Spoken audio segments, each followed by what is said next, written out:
معزز سامعین، السلام علیکم ورحمۃ اللہ وبرکاتہ۔ بسم اللہ الرحمن الرحیم۔ الحمد للہ رب العالمین، والصلاة والسلام علی محمد سید المرسلین وعلی آلہ واصحابہ اجمعین۔ اللہم افتح علینا حکمتک وانشر علینا رحمتک یا ذا الجلال والاکرام۔ محترم ناظرین، ہمارا آج اس کتاب ہدایۃ النحو میں سبق فصل سے ہے۔ فصل یہ کتاب مرتب ہے ایک مقدمہ، 3 قسموں اور ایک خاتمے پر۔ تو اس میں مقدمہ میں 3 فصلیں ہیں۔ پہلی فصل مقدمے کی ہو چکی ہے۔ مقدمے کی پہلی فصل میں علم نحو کا موضوع، اس کی غرض اور اس کی تعریف بیان کی گئی تھی۔ اس دوسری فصل میں علم نحو کا موضوع کلمہ اور کلام ہے، تو کلمے کا بیان کیا گیا ہے۔ کلمے کی تعریف اور اس کی قسموں کا بیان اس کی علامتوں کے ساتھ کیا گیا ہے۔ تو فصل ھذا فصل یعنی یہ فصل ہے۔ تو علم نحو کا موضوع کلمہ اور کلام ہے۔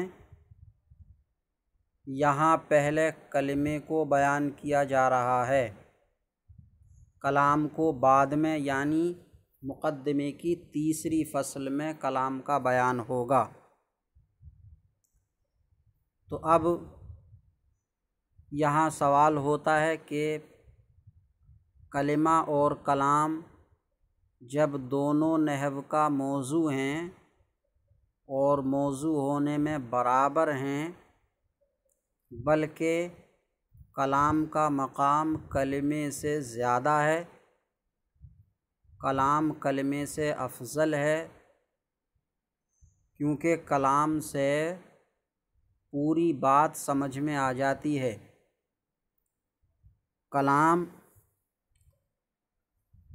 متکلم کے مقصد کو دوسرے تک پہنچانے میں کامیاب ہوتا ہے، تو کلام کلمے سے بہتر ہے، کیونکہ کلمے سے نہ تو پوری بات سمجھ میں آتی ہے اور نہ ہی متکلم اپنا مقصد دوسرے تک پہنچا سکتا ہے۔ تو کلام کو پہلے ہونا چاہیے تھا، کلام کو اس کی اشرفیت، افضلیت کی وجہ سے پہلے ہونا چاہیے تھا، اور کلمے کو بعد میں ہونا چاہیے تھا، لیکن پہلے کلمے کو بیان کیا ہے، کلام کو بعد میں کیا ہے۔ تو ایسا کس لیے کیا گیا ہے؟ تو اس کا جواب یہ ہے کہ کلمے کو کلام پر جو مقدم کیا گیا ہے، تو وہ اس لیے نہیں کہ کلمہ کلام سے افضل ہے، بلکہ کلمے کو کلام سے پہلے اس اعتبار سے لایا گیا ہے، اس سوچ سے لایا گیا ہے کہ کلمہ کلام کا جز ہوتا ہے، کلمہ کلام کا جز، اور جز کل پر مقدم ہوتا ہے، جز کل پر مقدم ہوتا ہے، یعنی پہلے اشیاء کے اجزاء ہوتے ہیں، بعد میں وہ اشیاء وجود میں آتی ہے۔ پہلے کسی بھی چیز کا جز، پھر بعد میں وہ چیز کل بنتی ہے، تو جز کل سے پہلے ہوتا ہے۔ تو کلام جز ہے اور کلمہ جز ہے اور کلام کل ہے، تو جز کا مقام چونکہ پہلے ہے تو اس لیے کلمے کو پہلے، اور کل کا مقام بعد میں ہے، کل بعد میں وجود میں آتا ہے، تو اس لیے کلام کا بیان بعد میں کیا ہے۔ اب رہی بات یہ کہ کلمہ کلام کا جز کیسے ہے اور کلمہ کلام کا جز کس اعتبار سے ہے، کلمہ کلام کا جز کس اعتبار سے ہے اور کلمہ کلام کا جز کیسے ہے۔ تو کلمہ کلام کا جز مفہوم کے اعتبار سے بھی ہے اور فرد کے اعتبار سے۔ کلمہ کے افراد کلام کے افراد کا جز ہوتے ہیں، کلمے کا مفہوم کلام کے مفہوم کا جز ہے، کلمے کے افراد کلام کے افراد کا جز ہوتے ہیں اور کلمے کا مفہوم کلام کے مفہوم کا جز ہے۔ اب کلمے کے افراد کلام کے افراد کا جز ہوتے ہیں، یہ کیسے ہے کہ مثلاً کوئی بھی کلمہ لیں، مثال کے طور پر زید کلمے کا ایک فرد ہے، زید کلمے کا ایک فرد، اور قائم یہ بھی کلمے کا ایک فرد ہے، زید کلمے کا ایک فرد اور قائم کلمے کا ایک فرد، اور زید قائم زید کھڑا ہے یہ کلام کا ایک فرد ہے، زید قائم یہ کلام کا ایک فرد ہے، کلام کی ایک مثال ہے۔ ایسے ہی زید کلمے کا ایک فرد ہے یعنی کلمے کی ایک مثال ہے، قائم کلمے کا ایک فرد ہے، کلمے کی ایک مثال ہے۔ تو زید قائم کلام کا ایک فرد ہے، تو اس فرد کا یہ زید اور قائم دونوں کلمے جز ہیں، زید قائم یہ کلام زید اور قائم سے مل کر بنا ہے، تو زید قائم جو کلام کا ایک فرد ہے اس کے جز ہیں زید اور قائم، یہ دونوں کلمے ہیں اور کلمے کے فرد ہیں، تو کلمے کے افراد کلام کے افراد کا جز ہوئے، زید قائم کلام کا ایک فرد اور زید اور قائم یہ کلمے کے فرد، تو کلام کے ایک فرد کا کلمے کے فرد جز ہیں، تو کلمے کے افراد کلام کے افراد کا جز ہوتے ہیں۔ یہ بات ہو گئی۔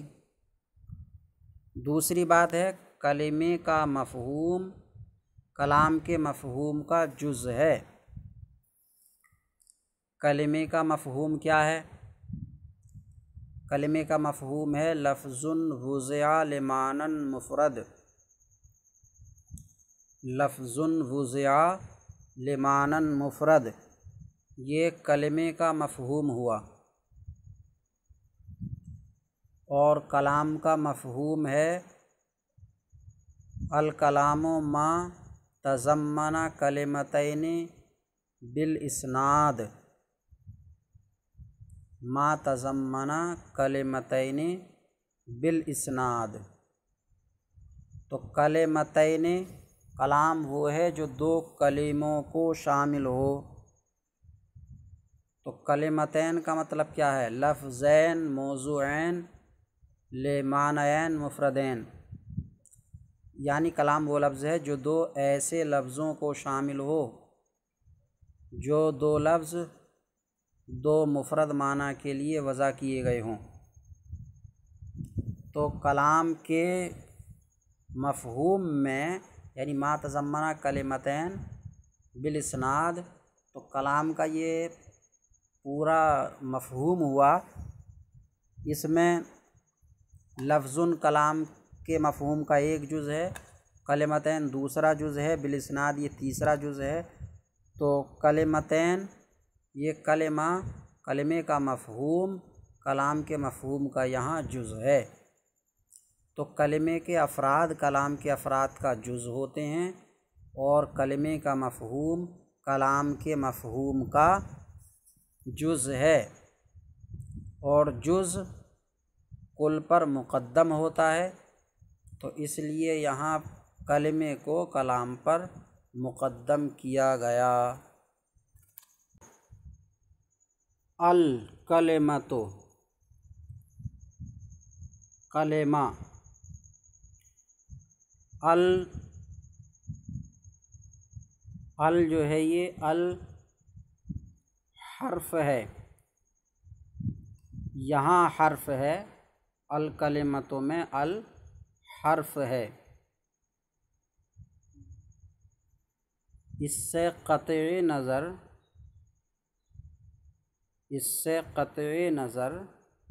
یہ اسم بھی ہو سکتا ہے اور فعل بھی ہو سکتا ہے اور حرف بھی ہو سکتا ہے۔ الکلمۃ میں مطلقاً نہیں، الکلمۃ میں حرف ہے۔ الکلمۃ سے قطع نظر صرف اسم بھی ہو سکتا ہے اور حرف بھی ہو سکتا ہے اور فعل بھی ہو سکتا ہے۔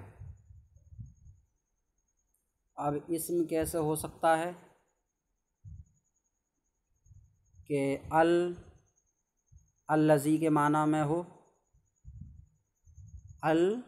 الذی کے معنی میں ہو، تو وہ کیونکہ اس میں فاعل وہ الذی کے معنی میں ہو، وہ اس میں فاعل اور اس میں مفعول پر داخل ہوتا ہے۔ تو مدخول سے قطع نظر میں نے کہا، الکلمتوں سے قطع نظر، تو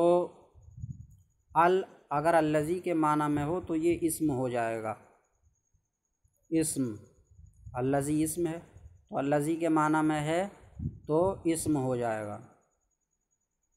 فعل اعلی یا آلو، اعلی یا آلو، خافہ یا خافو کی طرح اگر کسی لغت میں آتا ہو تو یہ خف کی طرح فعل امر ہو جائے گا۔ خف اور ممکن ہے ایک صورت، ممکن خف کی طرح یہ ہو جائے، اعلیٰ یا آلو، جیسے اعلیٰ یا آلو آتا ہے تو اسی خافہ یا خافو آتا ہے، اسی طریقے سے اگر کسی لغت میں اعلیٰ یا آلو آتا ہو تو خف کی طرح یہ فعل امر ہو سکتا ہے۔ اور حرف ہے، اگر یہ حرف تعریف ہو تو حرف ہو جائے گا۔ تو الکلمتوں سے قطع نظر اسم بھی ہو سکتا ہے، فعل بھی ہو سکتا ہے اور حرف بھی ہو سکتا ہے، لیکن الکلمتوں میں حرف ہے۔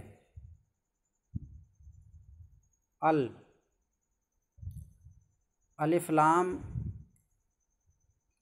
لام کی اولاً دو قسمیں کی جاتی ہیں،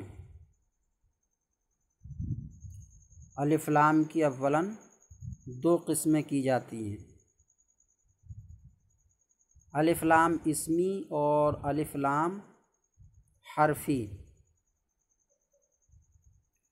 الف لام اسمی وہ الف لام ہوتا ہے جو الذی اور اس کے فروع یعنی اللذان الذین، اور اللتی اور اس کے فروع یعنی اللتان اور اللاتی یا اللاواتی کے معنی میں ہو۔ تو الف لام اسمی وہ الف لام ہوتا ہے جو اسم موصول کے معنی میں ہو، یہ خاص اسم فاعل اور اسم مفعول پر داخل ہوتا ہے جو حدوث کے معنی میں ہو، وہ اسم فاعل اور اسم مفعول جو حدوث کے معنی میں ہو۔ اگر اسم فاعل اسم مفعول ثبوت کے معنی میں ہوں تو ان پر یہ الف لام الذی کے معنی میں داخل نہیں ہوگا، بلکہ اگر اس صورت میں ان پر الف لام ہے تو وہ حرفی ہوگا، اسمی نہیں ہوگا۔ تو الف لام اسمی جو اسم موصول کے معنی میں ہو۔ دوسری قسم ہے حرفی، وہ الف لام جو الذی یا التی اور ان کے فروعات کے معنی میں نہ ہو، یعنی اسم موصول کے معنی میں نہ ہو۔ پھر الف لام حرفی کی دو قسمیں ہیں، الف لام حرفی کی دو قسمیں ہیں۔ الف لام حرفی برائے تعریف یا حرف تعریف کہہ دیں، الف لام حرف تعریف اور الف لام حرف غیر تعریف یعنی زائد۔ تو الف لام حرف تعریف اور الف لام زائد۔ الف لام زائد وہ الف لام ہوتا ہے جو مدخول کو معرفہ بنانے کے لیے نہ ہو، مدخول یعنی جس پر بھی وہ داخل ہے، تو جو مدخول کو معرفہ بنانے کے لیے نہ ہو بلکہ محض تحسین کلام کے لیے ہو، یا کلمات کا وزن پورا کرنے کے لیے ہو، یا کسی اور مقصد کے لیے ہو، تعریف سے ہٹ کر وہ کسی بھی مقصد غرض کے لیے ہو، تو وہ الف لام زائد ہوتا ہے۔ یہ زیادہ تر اعلام پر داخل ہوتا ہے کیونکہ اعلام پہلے سے ہی معرفہ ہوتے ہیں، اور دوسرا حرف تعریف جو مدخول کو معرفہ بنانے کے لیے آتا ہے۔ تو الف لام حرف تعریف کی مشہور 4 قسمیں ہیں، مشہور 4 قسمیں ہیں۔ الف لام جنسی، وہ الف لام جس کے مدخول کا معنی میں نے بتایا کہ جس پر الف لام داخل ہے، جس کے مدخول سے حقیقت اور ماہیت مراد ہو۔ الف لام جنسی وہ الف لام ہے جس کے مدخول سے حقیقت اور ماہیت مراد ہو، حقیقت اور ماہیت یعنی افراد مراد نہ ہوں بلکہ حقیقت مراد ہو۔ یہ الف لام مقام تعریف میں ہوتا ہے، مقام تعریف میں یعنی جہاں کسی چیز کی تعریف کی جا رہی ہو تو وہاں الف لام جنسی ہوتا ہے، یعنی مدخول کی ماہیت مراد لینے کے لیے، کیونکہ تعریف جو ہے وہ ماہیت کی ہوتی ہے، افراد کی نہیں ہوتی۔ تعریف ماہیت کی ہوتی ہے، افراد کی نہیں ہوتی ہے۔ اب رہی بات یہ کہ تعریف ماہیت کی ہوتی ہے، افراد کی کیوں نہیں ہوتی ہے، تو یہ اس کا مقام نہیں ہے، یہاں پر ویڈیو طویل ہو جائے گی، سبق لمبا ہو جائے گا، اس لیے یہ بیان نہیں کیا جا سکتا۔ تو تعریف جو ہے وہ حقیقت کی ہوتی ہے، ماہیت کی ہوتی ہے، افراد کی نہیں ہوتی ہے، اس لیے مقام تعریف میں الف لام جنسی ہوتا ہے۔ دوسرا ہے الف لام عہد خارجی، الف لام عہد خارجی، جس کے مدخول سے فرد معین مراد ہو، جس کے مدخول سے ایک فرد معین مراد ہو،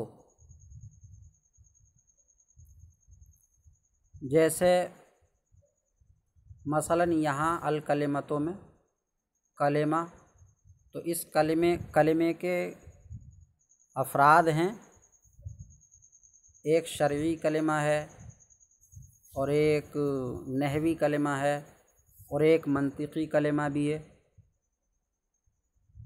تو شرعی کلمہ الگ ہے، منطقی کلمہ الگ ہے اور نحوی کلمہ الگ ہے۔ یہاں کلمے سے کون سا کلمہ مراد ہے؟ نحوی، کیونکہ یہ کتاب نحو میں لکھی ہوئی ہے، پڑھنے والا بھی طالب نحو ہے، پڑھانے والا معلم مدرس بھی نحو سمجھائے گا، پڑھائے گا، تو اس کلمے سے مراد نحوی کلمہ، تو کلمے کے افراد میں سے خاص کلمہ مراد ہے۔ تو الف لام عہد خارجی جس کے مدخول سے فرد معین مراد ہو، جیسے کہ مثلاً یہیں پر ہے۔ تیسری قسم ہے الف لام استغراقی۔ الف لام استغراقی وہ الف لام جس کے مدخول سے تمام افراد مراد ہوں، جس کے مدخول سے تمام افراد مراد ہوں، جیسے مثال بیان کی جاتی ہے والعصر ان الانسان لفی خسر، ان الانسان لفی خسر، یا الحمد للہ رب العالمین، تمام تعریف، الحمد تمام تعریف۔ تو الحمد پہ الف لام یہ استغراقی ہے، یعنی حمد سے حمد کے تمام افراد مراد ہیں۔ تو الف لام استغراقی وہ الف لام جس کے مدخول سے تمام افراد مراد ہوں۔ چوتھی ہے الف لام عہد ذہنی۔ الف لام عہد ذہنی وہ الف لام جس کے مدخول سے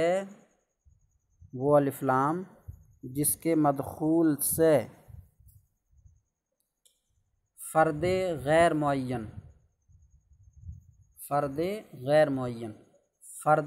معین عند المخاطب، فرد معین عند المتکلم مراد ہو، یعنی الف لام عہد ذہنی وہ الف لام ہے جس کے مدخول سے مخاطب کے نزدیک غیر معین فرد اور وہی غیر معین فرد متکلم کے نزدیک معین ہے، ایسا فرد مراد ہو۔ تو یوں کہیں کہ الف لام عہد ذہنی وہ الف لام ہے جس کے مدخول سے ایسا فرد مراد ہو جو متکلم کے نزدیک معین اور مخاطب کے نزدیک غیر معین ہو، مخاطب کے نزدیک غیر معین۔ ایسا ہوتا ہے کہ ایک چیز کسی کے نزدیک معین ہوتی ہے، دوسرے کے نزدیک معین نہیں ہوتی۔ مثلاً میرے پاس کوئی شخص آیا، اس نے مجھے اپنی پہچان کرا دی کہ میں یہ ہوں۔ اب کچھ دیر کے بعد میں میرے کوئی متعلق آئے، تو اب میں کہوں ان سے کہ میرے پاس ایک شخص آئے تھے اور انہوں نے ایسے ایسے بتایا، تو اب یہ میرے پاس ایک شخص آئے تھے، انہوں نے مجھے ایسے ایسے بتایا، تو یہ ایک شخص میرے نزدیک تو معین ہے، وہ آئے تھے، مجھے جان پہچان کرائی انہوں نے، شکل و صورت کو بھی میں جانتا ہوں، لیکن بعد میں جس قریبی سے بھی یہ واقعہ بیان کر رہا ہوں تو وہ اس کی شکل و صورت کو نہیں جانتے، ان کے نزدیک وہ غیر معین ہے۔ میرے نزدیک معین ہو گئے، پہلے آ چکے ہیں، اپنی تعریف پہچان کرا چکے ہیں وہ۔ تو ایسی جگہ پر الف لام عہد ذہنی کا استعمال ہوتا ہے۔ تو میں اگر عربی میں کہوں تو اس طرح کہوں گا کہ جاءنی الرجل وہو یقول کذا و کذا، میرے پاس ایک شخص آئے اور وہ ایسے ایسے کہہ رہے۔ اگر یہ تعریف کر دیں جیسا کہ عام طور پر کی جاتی ہے کہ الف لام عہد ذہنی وہ الف لام ہے جس کے مدخول سے فرد غیر معین مراد ہو، تو جب فرد غیر معین مراد ہوگا تو پھر وہ الف لام تعریف کا ہی کہاں بچے گا، اور یہ الف لام عہد ذہنی تعریف کی قسم ہے۔ الف لام عہد ذہنی یہ الف لام حرف تعریف کی قسم ہے، تو ضروری ہے کہ اس کے مدخول سے معین مراد ہو۔